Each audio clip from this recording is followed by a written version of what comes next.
All right, family. I made a lot of videos last week while I was out on my route. I'm not on my route this week, but there's one issue that I wanted to cover that I never got a chance to last week, and that's the issue of mandatory overtime, specifically mandatory overtime on someone else's route that the Postal Service, who's in charge of staffing, did not put somebody on that route. And so I wanted to read, first of all, I have the language from the Rural Carriers Contract, and this is Article 30, Section 1P, P like Peter.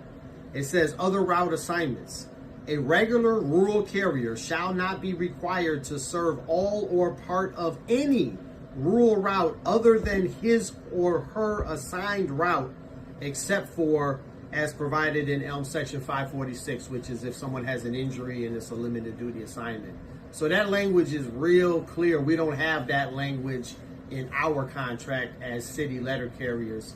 At the very least, if we can't get this exact language, the Postal Service should be able to agree to something very reasonable, which is that they go through all of the possible steps before mandating a regular carrier to work off their assignment overtime if they're not on the list and they don't want that overtime. And when the steps I'm talking about is utilize the auxiliary workforce to up to 12 hours, to the extent possible.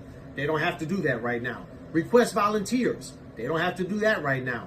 Allow the carriers on the ODL to work as many hours as they want to. They can now volunteer and get paid 2.5 times their rate of pay. Make sure you're doing that prior to mandating overtime. And then the last thing is, if you have ODL carriers that want overtime in surrounding post offices, you have to go to them first and ask them if they want to come into this post office and work the overtime prior to mandating. So we're coming up on contract negotiations. This is something that we can accomplish.